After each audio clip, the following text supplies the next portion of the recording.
Good afternoon, everyone, and welcome to our webinar on the new USDA Strengthening Organic Enforcement Rule, or SOE. I'm Derek Hannum with ReposiTrak, and I'm pleased to welcome my guest, Ben Miller. Before we get started and I start chatting with Ben about the new rule and the traceability and document compliance requirements of the new rule, I just want to go over a few housekeeping details for the webinar so that you're all aware.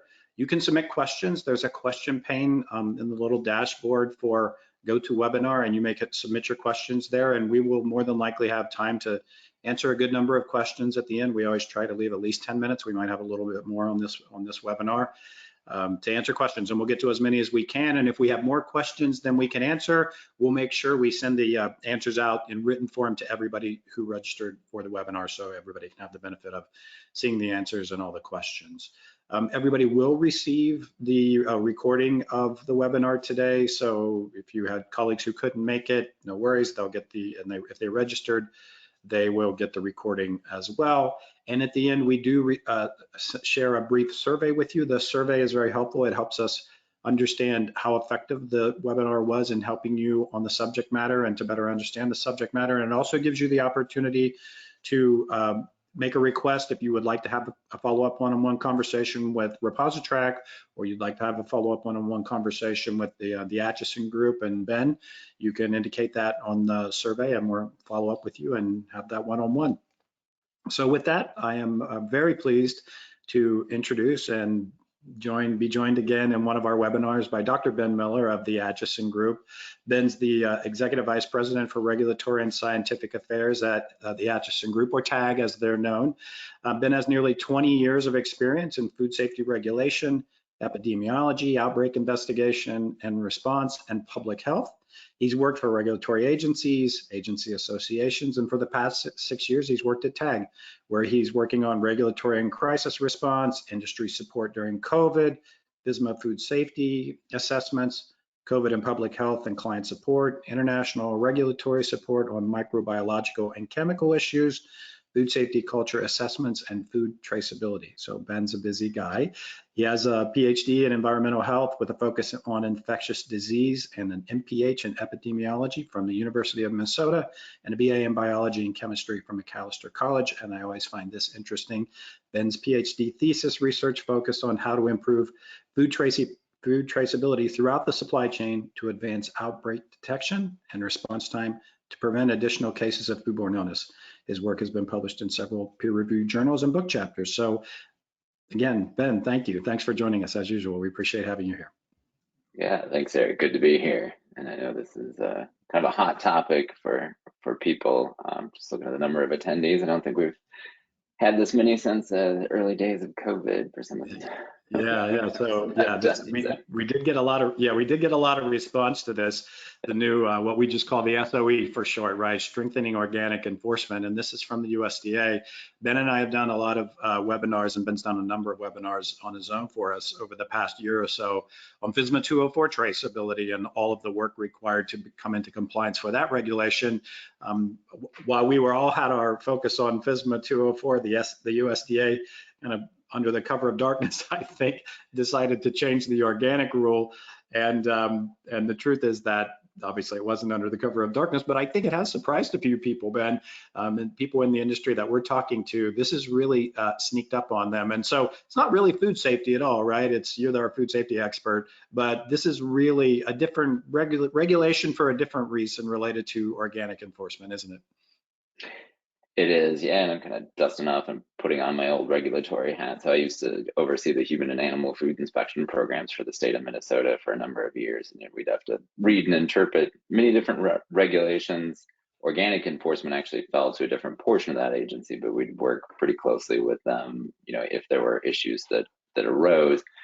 I think, as you mentioned, Derek, the real purpose of this rule is to, as the slide says, kind of look at the integrity and prevent economic fraud associated with organic products overall. And so the rule really starts to think about and differentiate between what they call high risk and maybe low risk points in the supply chain where economic fraud could occur. And a lot of what we see around certification or having more points in the supply chain need to be certified and just some of the documentation and record keeping portions of the rule around traceability and audit of those traceability systems is really driven around that. Obviously in today's marketplace, there's usually kind of a higher price paid for organic product compared to conventional. So some of the concern with products that are USDA labeled as organic was, if you've got a conventional product that suddenly becomes organic in the supply chain and you can't really document that, that can be, economic adulteration, if you will, to kind of go back to some of those concepts in language. So this came out of the 2018 Farm Bill, so a few years back, but the rule was published, the proposed rule was published a few years ago. The final rule was published March of last year with a 14-month compliance window. And so, I think we're seeing, as you said, this one kind of snuck up on folks. We've been focused a lot on traceability for FDA FSMA 204, and we'll talk a little bit about comparability between these two rules later on. But yeah, this is there. Compliance is expected by the agency by March 19th, 2024, so about a month and a half away. And so the clock is definitely ticking.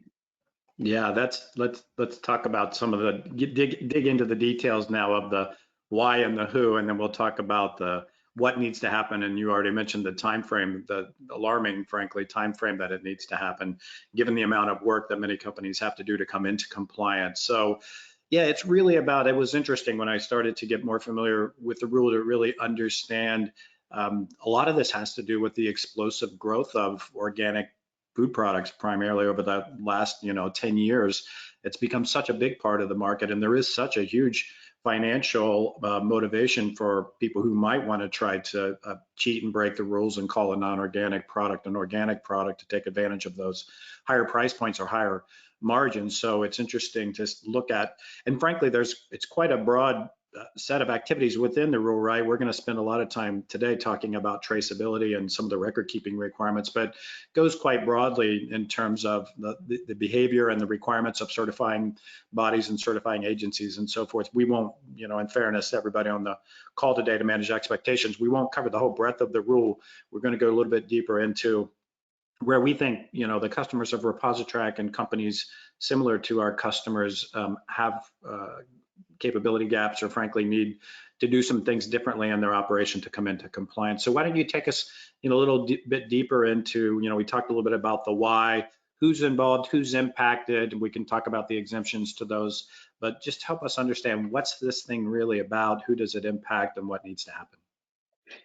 Yeah, and so this comes from the Ag Marketing Service and USDA's website. And they've actually, even though the rule is kind of snuck up on a lot of folks, they have, I think, a lot of good materials on their website. I know we'll be able to share that in the chat, the website. So if you've got specific questions that we don't answer today, there's some good resources out there. Always happy to answer them after the call too, if we can't get to them during today's call. But if you look at this slide in the upper right-hand corner, I think it's a good place to start. So it applies to products that carry the USDA organic seal. So, there are other organic certification schemes out there, but this applies to products that carries the USDA's organic seal and falls under that certification program. So, you go into the grocery store, retail, a vast majority of organic products fall under that certification program. And so, it really does touch a significant portion of the marketplace.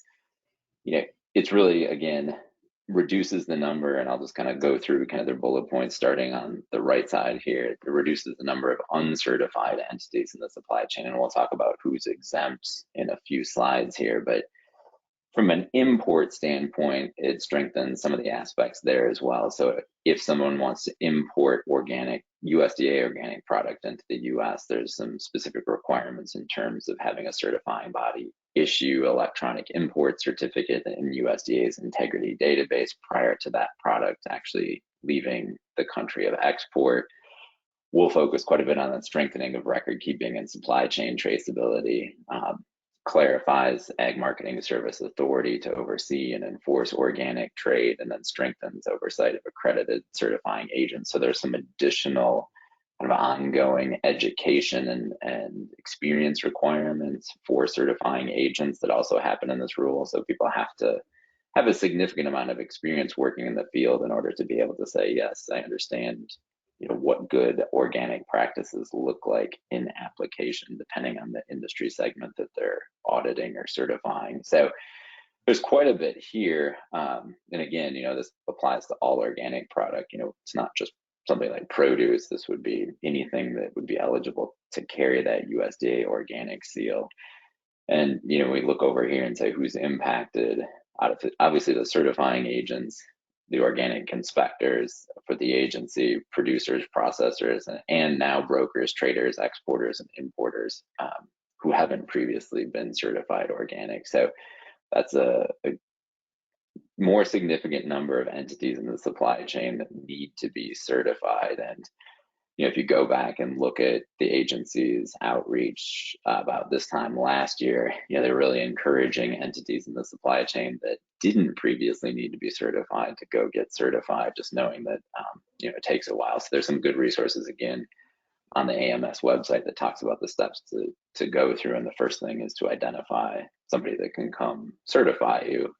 That said, if you haven't done that and it's end of January 2024, that might be a good next thing to consider doing as soon as you hop off this webinar. But I think the vast majority of entities in the supply chain that handle organic product are not going to be exempt, and therefore need to understand, especially around traceability and non-retail packaging, what some of those requirements are. Yeah, we spend a lot of time talking to people about FSMA 204 and the deadline of FSMA 204. Legally it's still about 2 years out.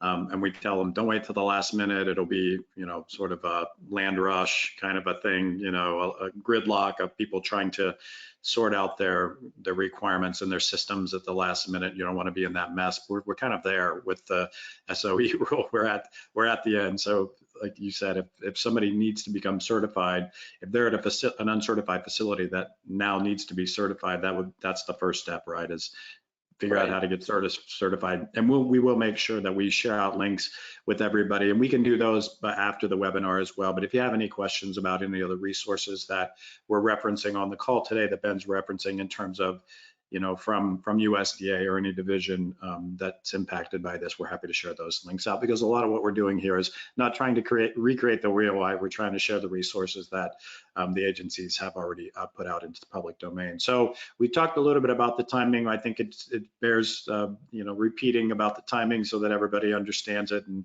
might be a little bit surprised. But it's not like it just happened. There's been a series of things in place going back 5-6 years, right, Ben? So that got us to this point. But the truth is, we certainly know from our conversations with our customers and others that a lot of people have not taken the steps that they need to take. Yep. Yeah, and I think this again comes from the USDA's outreach material, but really lays out the history. So we talked about the fact that it came out of the 2018 Farm Bill, and the rule itself implements many of the National Organic Standard Board recommendations. So that was a group that got together and said, okay, well, what would this look like in practical terms? Kind of similar to IFT Task Order 6 for FSMA 204, but that culminated in the publication of the proposed rule in October 2020. I think we're all probably busy, as you said, Derek, paying attention to other things in October 2020, especially in the food industry. So we definitely were. Maybe missed that one. That said, as the agency points out, there were over 1,500 comments to the proposed rule that they received during the 60-day comment period. They updated their policy, and the final published rule came out basically a year ago now, with that 14-month implementation period. So pretty fast implementation period, especially when we compare it to traceability rule for FDA. Again, I think as we see on the slide, it covers all organic products, as well as create some import certificate requirements for entities importing product into the U.S. and requires those entities that will be importing product into the U.S. to meet the same certification requirements as if you are here in the U.S. So that's even if a program in that country, say a different country, has its own organic standards now, you have to sort of meet the requirements of USDA organic program in order to export product into the U.S. I notice it uses this term non-retail containers and that it necessitates the organic identification on non-retail containers. Can you elaborate on that a little bit? I want to make sure everybody understands what's meant by a non-retail container and when the organic identification would be required and when it wouldn't. I guess it's related to the exemptions, right? Yeah, it's a good call out though. I think, we think about packaged goods or packaged retail food. And so when something's packaged in a tamper evident package and sealed, the agency generally views that as a lower risk for economic fraud or adulteration. So compared to a non-retail container, so it might be a produce bin or a bulk bin, or even something like a rail car in the case of, an organic raw agricultural commodity. So non-retail, if you go to the rule, has sort of a lot of different applications, but think of it in a vessel that moves organic product through the supply chain that isn't final retail packaging. So that can be a lot of different things depending on where you are in the supply chain. And so there are some requirements there that I think we'll touch on, but where the USDA label has to be affixed and visible on that non-retail packaging, and that non-retail container needs to have a traceability lot code associated with it, or a shipment ID, or some other unique identifier that can be tied back to paperwork that can be audited. So that, Derek, if you sell me 100 cases of organic product X in non-retail containers, that I'm able to tie those identification IDs that you sold me to the documentation for that shipment. So it's not as prescriptive in terms of key data elements and critical tracking events as FSMA 204, but there still is that requirement for, got to be able to match up what I received, and I do that through a combination of documentation and labeling on non-retail containers. So probably got ahead of ourselves a little bit there, but it's probably one of the big headlines, I think, in terms of kind of the complexity of implementation when we talk about traceability relative to this rule. But we can chat about some of the exemptions here too. So small producers are still exempt. That didn't change from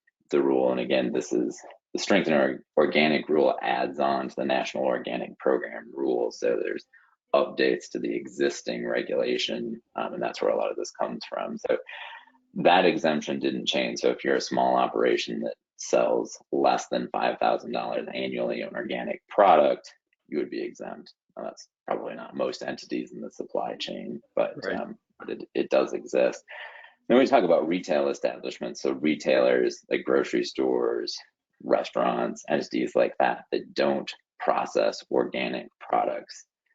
So if you're not processing organic product, or even if you are handling it or changing it in some way, but selling it to the end consumer, you're still exempt. Now, if you're a grocery chain that, let's say, has a commissary or a distribution warehouse or a processing facility, that activity would fall under the definition of handle in the rule, and that facility from upstream from your retail locations would be covered by the rule and would have to be certified.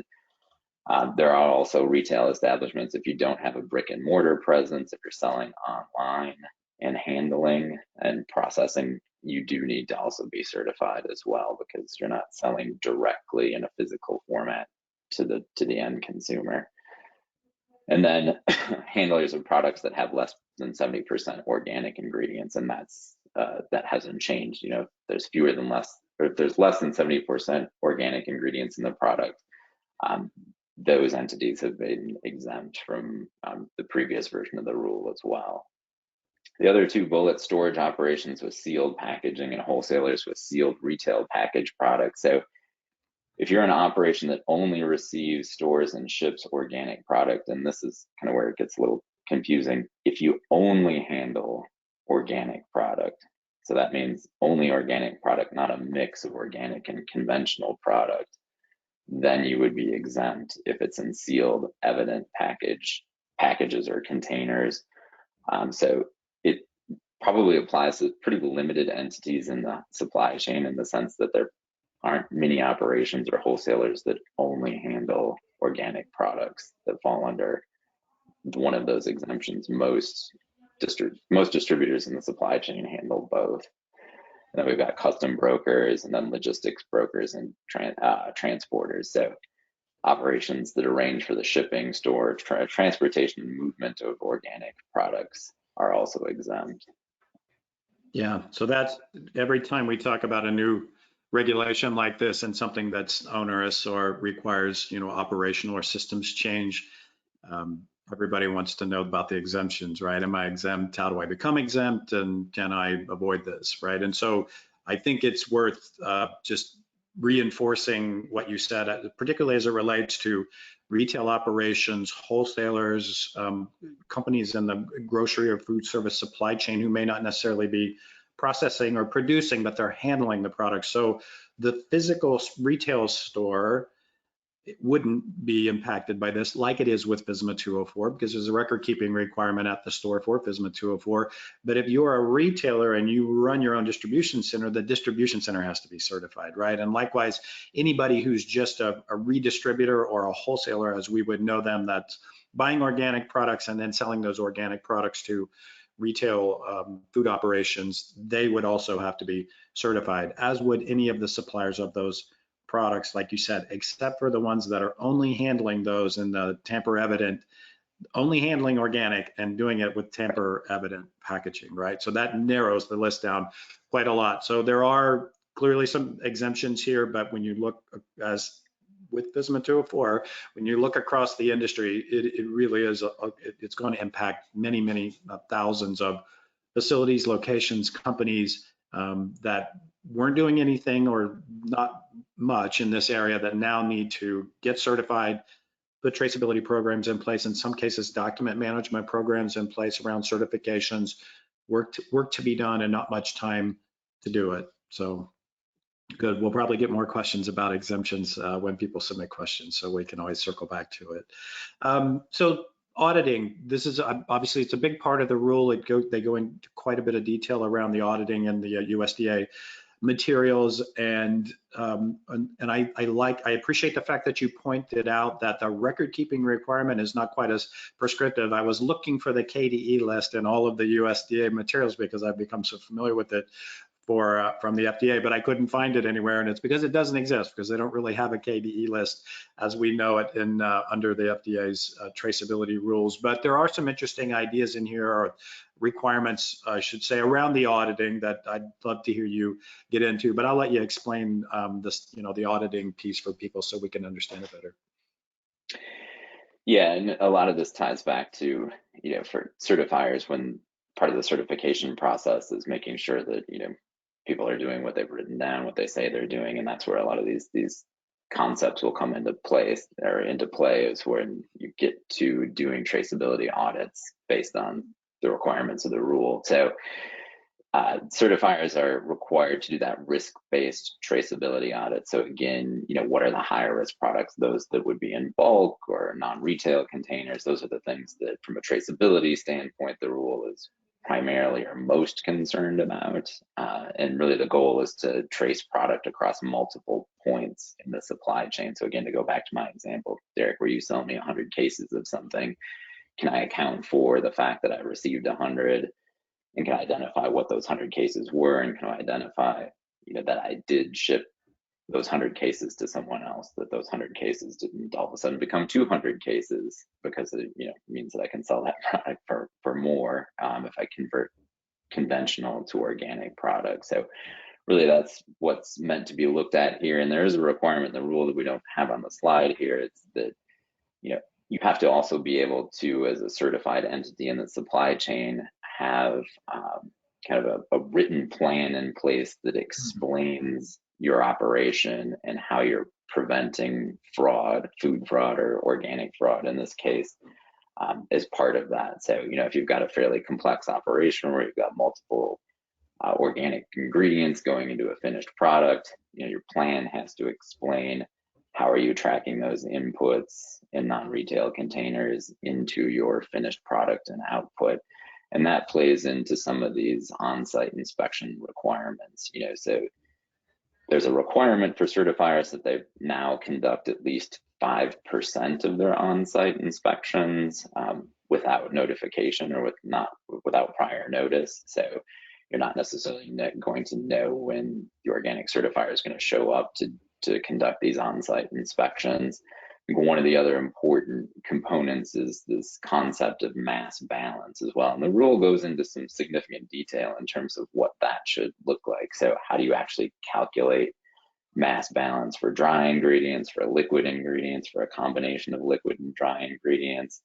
So again, there's good resources on the USDA site that really dig into that and talk about that in detail, but it tries to standardize this concept of mass balance so that from an ingredient standpoint, you can say, well, something's 99 or 95% organic or 100% organic based on the calculation that's now spelled out in the rule, and that's going to be standardized across the supply chain. So again, you're seeing that kind of tie back to record keeping, traceability, and inspection compliance. And when we talk about record keeping for traceability, again, these bullet points, I think, hopefully speak for themselves, but the operations have to fully disclose all activities and transactions in sufficient detail that they can be readily understood and audited. And that's where that written kind of plan comes into place.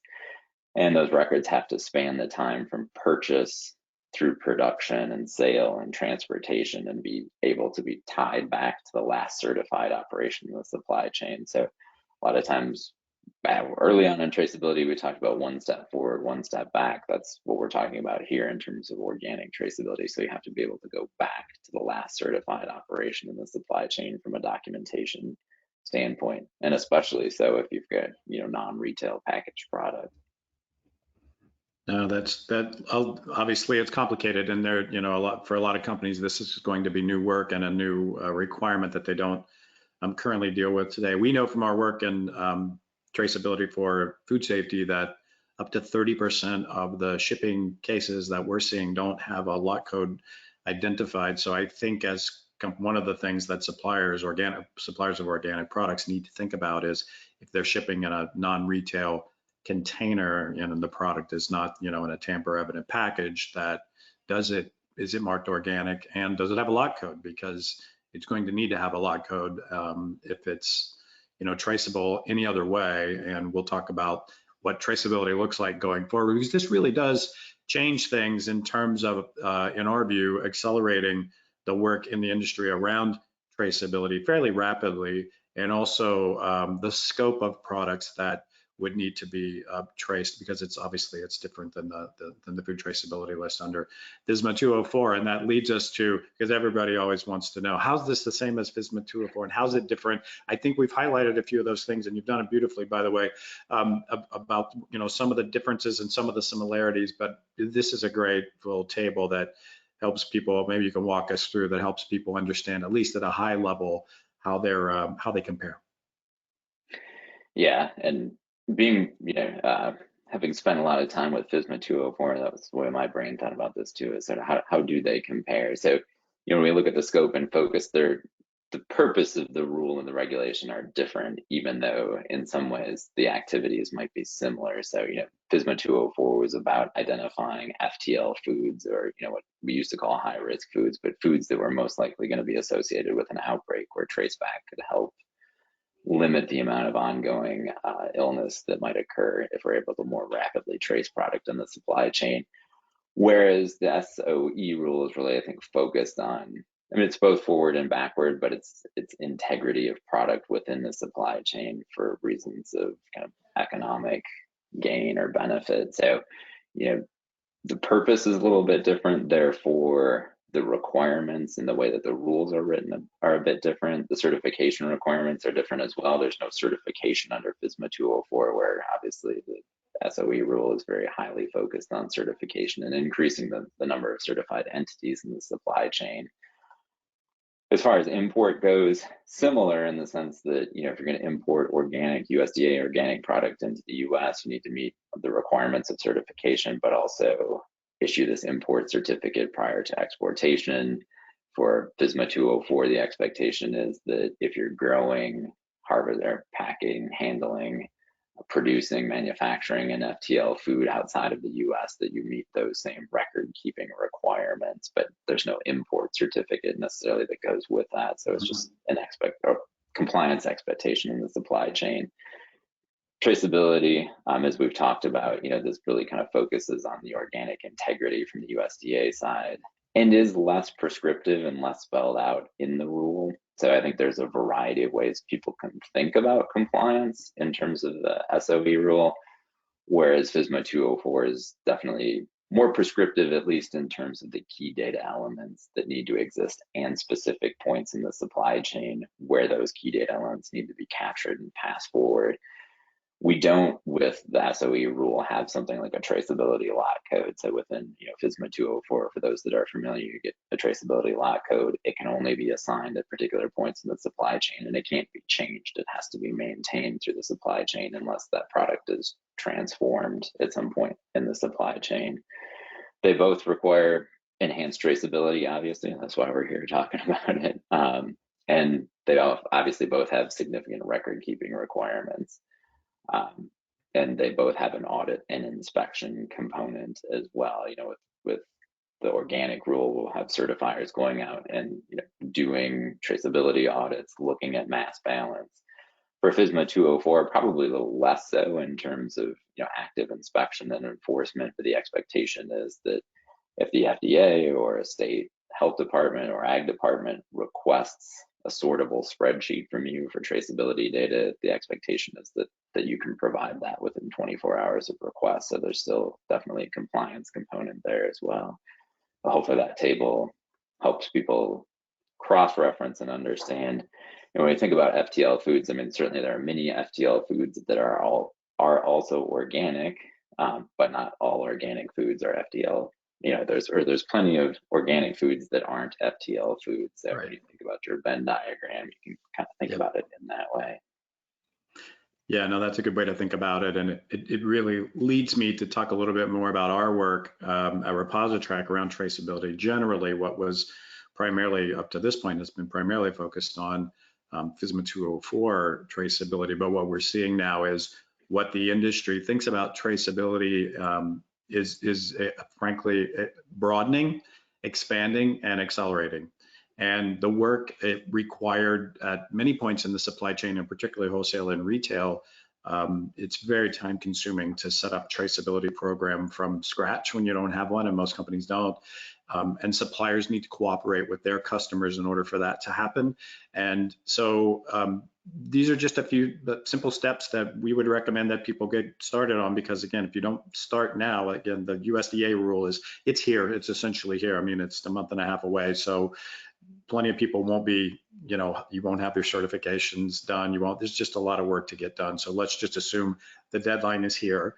But beyond that, there's just some steps that you need to take to get your program underway, and companies who are impacted by either of these rules, and certainly those that are impacted by both, should really be working in earnest to move into compliance and taking tangible, concrete steps in order to do that, rather than just talking about it or speculating about it, because both of these rules are here and they're reality.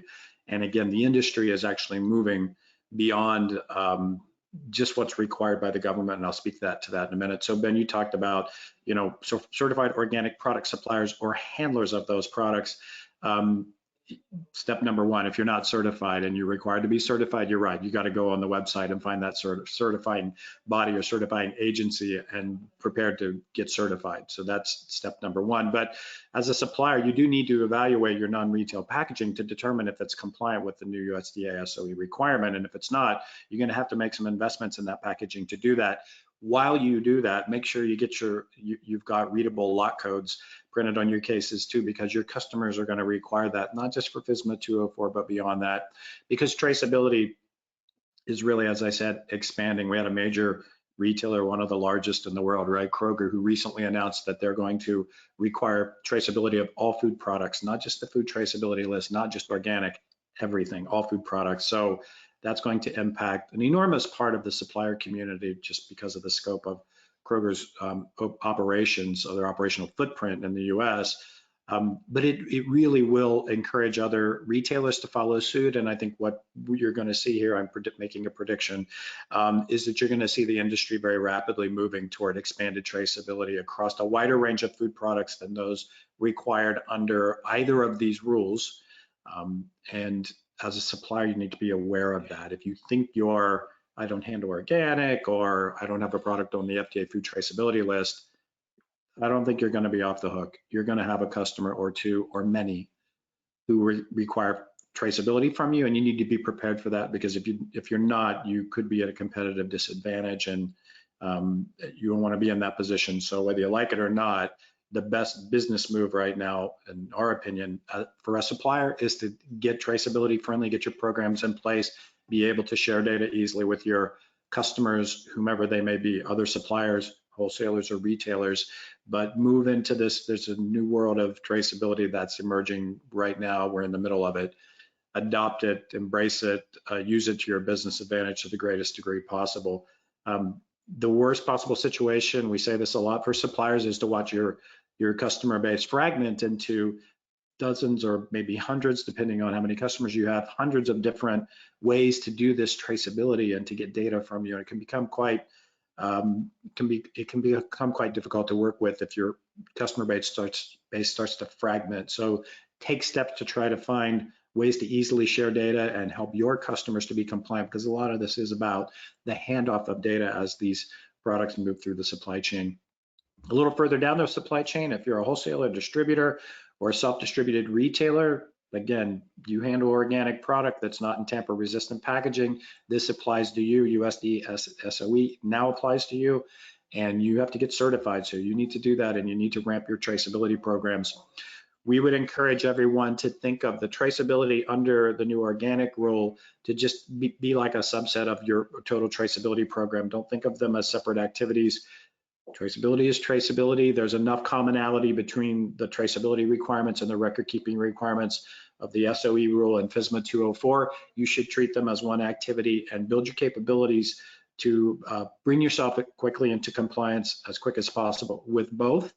And once you do that, then you really are going to start to think about, should I just expand this to all of food? Because once you're in traceability, it's hard to be halfway into traceability. We're finding this out working with retailers and wholesalers directly on this issue, is once you move into the world of traceability, and again, large companies are coming to this conclusion, it's even easier to trace everything, frankly, than to try to figure out, what do I trace from a shipment? What do I don't? What do I need to track? What can I ignore?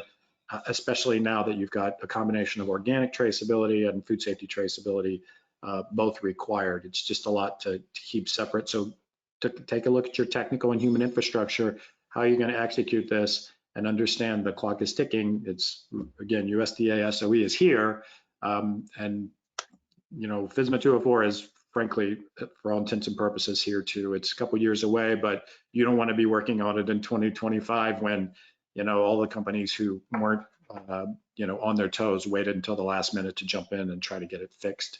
The ReposiTrak Traceability Network is rapidly ramping up. We have about 2,000 suppliers today who are coming into the network to automatically share data with their retailer, wholesaler customers, retailers and wholesalers that represent more than 5,000 store locations, a couple dozen DCs. So it's really ramping up now as people are coming to the conclusion. 2024 is the year to institute your traceability program so that you can come into compliance with all of the new requirements and move quick to do that. And if we can help you, all you have to do is ask. Again, just a quick plug, ReposiTrak can automate a lot of the data sharing necessary for traceability as products move through the supply chain from, again, growing, harvesting, production, down through distribution, and even into retail, to make it as easy as possible for all of the companies that do need to keep new records and keep those traceability records on hand for a couple of years. We can automate a lot of that work for you. So with that, we've got, we're at 39 minutes, so we got plenty of time for questions, and I'm going to ask Mason, who's running things behind the scenes for us, to read us some questions. Hopefully we have a few, and that came in from the audience. Mason. If you're talking, you might be muted, Mason. Do we have any questions? Are you able to hear me? Yep, can hear you now. Okay, there we go. Yeah, we do have quite a few questions here. Okay, Some of them you kind of addressed later after they were asked, but that's okay. I'll still kind of go over those. sure. So the first is SOE states when using multi-ingredient ingredients, you should use the exact organic percentage when or if that's known. But it also contradicts itself by saying, round down to the nearest whole percent. So the question is just, which is it and why that contradiction? Ooh, that's a good question. And I will take that one and look at it in the context of the rule. I'm aware of how it specifies to make the calculation. I didn't key into the round down. So, I think the overall intent is to standardize, obviously, the way that those calculations are made, and it's by weight unless it's by volume when you're dealing strictly with liquids. But yeah, why don't we take that one? I can look that one up. Yeah, we can, if you stump us, congratulations, you stump in, and Ben doesn't get stumped very often, so congratulations. But we'll answer all the questions, and we'll send that out to everybody who registered for the event with the written question and the answer for those that we can't answer on the call live today. All right, next we have, does a broker that never handles organic product, they simply facilitate the sale from manufacturer to their client, do they need to be organic certified?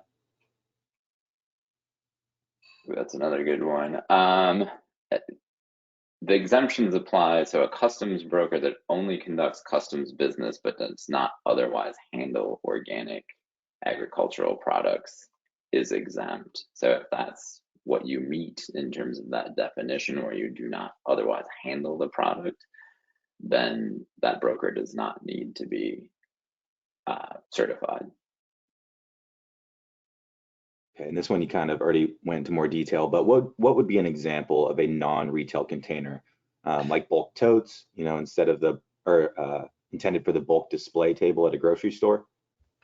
Hey, can I back up to the last one real quick, and then we'll answer. You can read that one again, Mason. We'll answer that because I want to elaborate. I want to correct you, but I just want to elaborate because I want the audience to think about what the intent of the rule is and why a broker who doesn't touch the product would be exempt, because you can't change the count of the organic product unless you're handling it. So the term handle is really important here, right? In the context of what the the USDA is actually trying to strengthen the enforcement around, is that the same amount of organic product as it moves through the supply chain doesn't somehow magically multiply and become 30 cases when in actuality it started life as 20 cases, right? And if you're just a broker and all you're doing is facilitating the deal per se, you wouldn't have the means to actually manipulate it anyway. So I think for that reason why you would see the broker, as exempt. Yep. Okay. So, and then to get to the question on non-retail, so I always like to go to the definitions and the regulation itself. So those that really love regulations, it's Title 7, Part 205 of Title 7. But if we look at the definition of a non-retail container, it's any container used for shipping or storage of an agricultural product that is not used in the retail display or sale of the product. So if it's used in the display of the product, then it's considered a retail container. Hopefully that helps. So it's common that a lot of produce ships in a cardboard box, a case, right? And most of those cases don't become, some of those do become the display property, but most don't. And those would be considered non-retail packaging, right? Just a shipping case with loose produce inside, which is obviously very common. That's what we're talking about. That's one example of non-retail packaging, correct? Yeah, and I think that's probably where some of the confusion stems from, right? Because you could have a case that wasn't used as a display, or you could have a case that was, but from a shipping and supply chain standpoint, do you know that that's how it's going to be used, Right. by the end retailer? So I think, in instances like that, you want to essentially err on the side of caution and say, unless I know that this really is going to be used for retail display, because that's really its intended use when it's packaged. And obviously there are some non-sealed, more bulk style containers that still you can tell, their intended use is to be retail display. So I think that's one of those where I think you have to be cognizant of, could it be used otherwise within the supply chain, and then again, err on the side of caution from a traceability standpoint. Yeah, good points. All right, we got a couple more here on that packaging topic. So under the exemptions, it stated that wholesalers with sealed products, so our wholesalers exempt if they only have sealed boxes, so no fresh and no repack. Would they be exempt? Only if the only type of product they handle is organic. So again, that kind of gets back to what Derek was talking about in terms of risk of commingling or kind of, economic adulteration or fraud. So if there's organic and non-organic product that's the same, that's stored in the same location, then there's a requirement for certification. So if you only have organic products that's sealed in a warehouse or location, then you would be exempt. But if you also have any other non-organic product, even if it's not the same product, the rule requires you to be certified.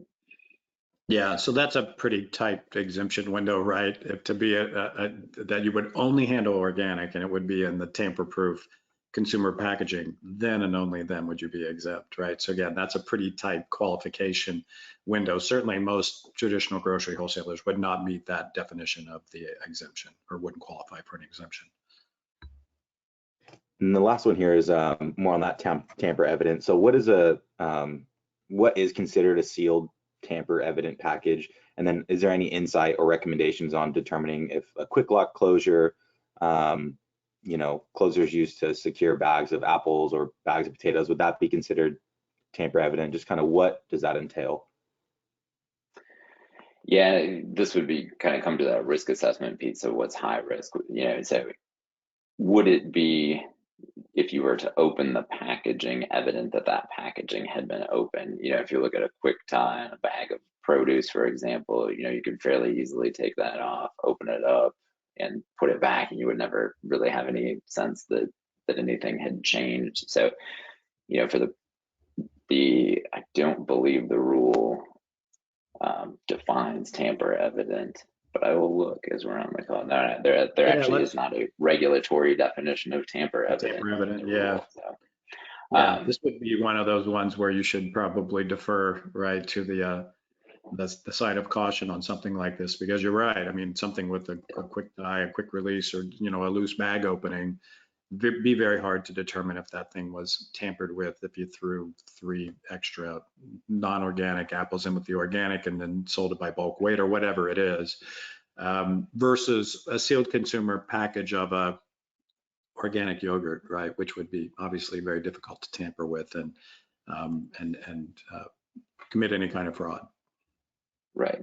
Yeah, I mean, a packaged product that if it's opened, there's really not a plausible or easy way to reseal it, and the consumer would or wouldn't know. So, or somebody farther down in the supply chain would or wouldn't know. Not to say it's impossible, but yeah, there's, as always with some of these rules, there's some ambiguity, I think, in terms of interpretation, but that's, again, kind of where your plan and risk assessment comes into play. And your certifying body, right, would help you make those determinations or understand those requirements. So good questions. Keep going, Mason. There's quite a few more. So if we don't get through all of them, keep going.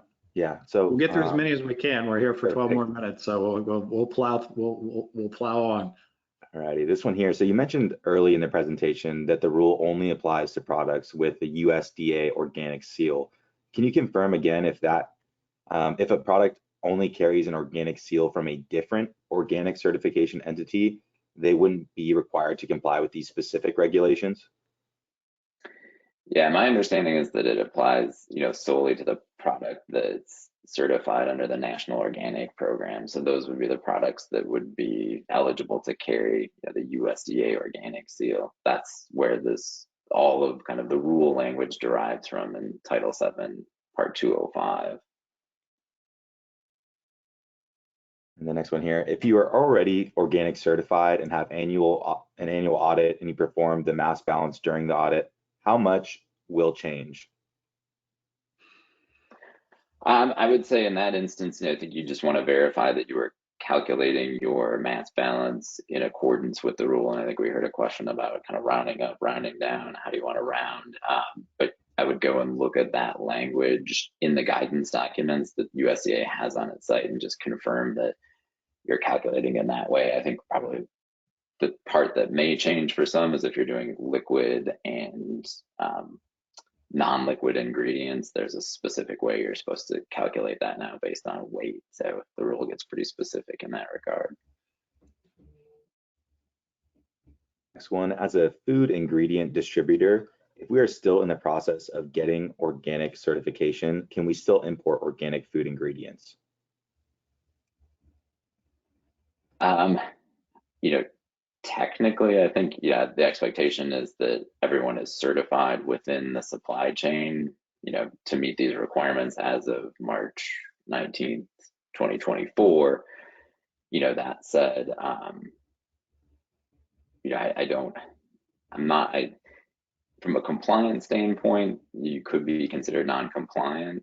From a practical standpoint, I don't know if that would change your ability to handle those ingredients, but I think that also speaks to what Derek's been talking about in terms of, you know, just making sure that obviously from a traceability standpoint and ingredient handling standpoint, because that's where some of the complexity is going to come into play, that you're thinking about how you would stand up those programs as quickly as possible. Yeah, and again, I think that's another example where you would get some guidance from the certifying agency, right, from the certification body. They would give you some guidance around that, your current practices and what needs to change both in the long run and the short term while you're in the process of becoming certified. Do case labels for non-retail packages need to have a USDA organic symbol? Yes. Yeah, that is one of the changes here, so that those non-retail packages, non-retail containers do need to have that USDA organic seal. Perfect. And then as a distributor who receives imported organic products, is the lot code required to be printed on the outside of all cases? There are lot codes on the individual packaging within the case. So if it's individually packaged product, is that, and maybe the questioner can clarify that, is that individually packaged for retail sale, or would that still be considered an individually packaged non-retail container? If I see anything pop up on that, I'll let you know. Okay. For the Okay. Yeah, I mean, if it's a non-retail container, that yes, I mean, the expectation is that there is a lot code or shipment ID or other unique identifier on that. But if it's sealed and, you know, from an integrity standpoint, or if it's a retail packaged product, then no.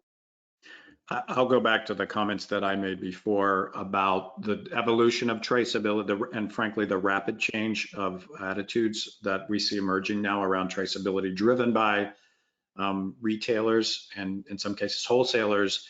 My advice to you is start thinking about cases, non-retail packaging carrying lot codes, right? Because it's going to be necessary to do traceability at the end of the supply chain, such as in retail stores, and more retail stores will be doing traceability.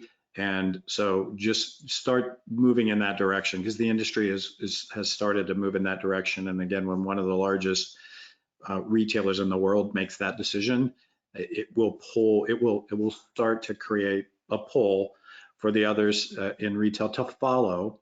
And it's going to put the pressure on suppliers, whether it's on the, you know, more on the finished product side, but certainly all throughout the supply chain, that those lot codes can be easily identified on the case, right? Either machine readable or human readable. Just understand that's going to happen. So you can put it off until your customer says it's no longer acceptable, or you can get out in front of it now and potentially try to use it to your advantage, maybe in the short term, to become more traceability friendly, because the food supply chain is going to be a traced food supply chain in the coming years. The evolution has started. So the sooner you can position yourself as a supplier that you can help your customers to achieve their own traceability goals and support their program, the more valuable you're going to be as a supplier. So take those steps and do it now. The next question here was, how is this different than what is required through SQF auditing?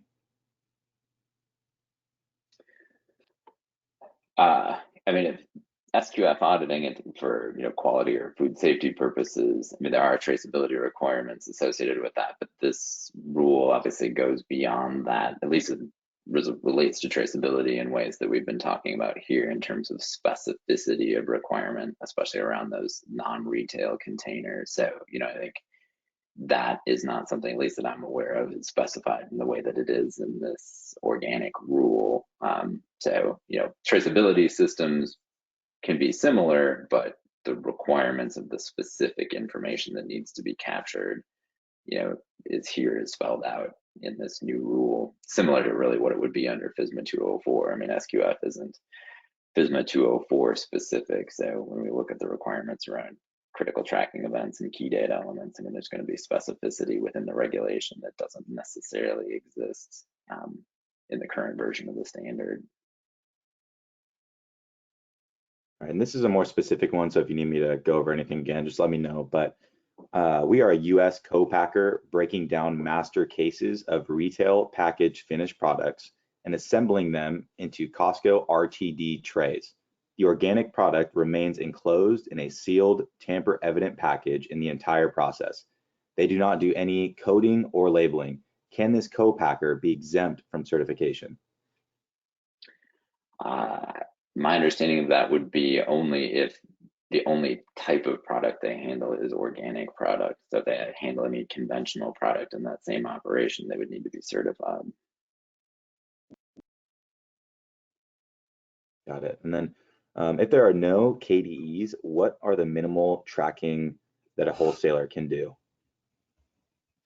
Yeah, so as it relates to the labeling of non-retail containers, and I pulled that section up in the reg as we were chatting here. So non-retail containers used to ship or store certified organic agricultural products must display the identification of the product as organic and the production lot number, shipping identification, or other unique information that links the container to audit trail documentation. So really, we're kind of doing a KDE to KDE analysis. Those are the things that need, or comparison, those are the things that need to show up on those non-retail containers. Identification of the product as organic, either the production lot number, shipping identification, or other unique information that links the container to the audit trail documentation. So you can see it's not terribly specific in terms of what that is, and I think that will depend on the type of food or product that's being moved in those non-retail containers. But I think, as Derek pointed out, lot number is pretty common in terms of, whatever, just as product moves to the supply chain, it's becoming more common, is driven by FSMA 204, but there are other ways to get there too. So that's that would be part of the analysis that you're doing of your supply chain. Yeah, I think in a practical sense, if you're a wholesaler, chances are you're going to have organic, USDA certified organic product that has a traceability requirement, and you're going to have food traceability list at FSMA 204. Products, organic and non-organic, that have traceability requirements. And the traceability requirements, in our view, of FSMA 204 are enough, and probably more than enough, to satisfy the traceability requirements under USDA SOE. So just implement a FSMA 204 traceability plan for everything, and you'll cover the USDA SOE in the process, because all you have to do is to be able to prove that you're documenting that it's organic product and you can trace it. Right, and you can do that under, now you may want to say, I need to actually have my supplier tell me if it's organic or not. That could be an additional step, not required under FSMA 204, and that's certainly doable in ReposiTrak. But think of it this way, you don't want two traceability programs, so can one approach to traceability satisfy both requirements and any other business requirements you might have? Do it that way. Have a one-size approach that covers everything. And again, in our view, FSMA 204 requirement extends, or is broader or deeper, if you will, than the requirement under USDA SOE. So just do it that way, and you'll have one traceability program that takes care of both requirements. Doing it any other way is going to be impractical, to say the least. Okay, I'm sure we have more questions, but I think we're right up against the time, and I did want to take the opportunity to thank Ben, because this was really great, and as it always is, Ben's always terrific, and he's so knowledgeable and generous with his time to help the team at ReposiTrak, and frankly some of our customers. If you do want to if you've got questions about FSMA 204 or SOE, and you want to have the Acheson group do some initial assessment with you, we've arranged with the Acheson group to do that, an initial assessment with a written report for only $500. And so if you want to take advantage of that, they're just one of the best outfits in the world to talk to about your food safety requirements and now the organic requirements. Let us know. You can indicate that on the survey. Please take a few minutes to fill out the survey. It's very helpful for us to get your feedback. Hopefully you found this to be an educational, informative webinar. We'll do more. And let us know if you'd like to have another conversation on one-on-one. We'll do the list of all the questions. We'll write up the answers, shoot it out to everybody along with the recording over the next couple of days. Thank you everybody for taking the time to join us today. Thank you again, Ben, for joining us from the Acheson Group. We appreciate your time. Good luck with USDA SOE and FSMA 204 and your traceability programs. Thanks. Talk to you all real soon. Bye-bye. Thanks, Derek.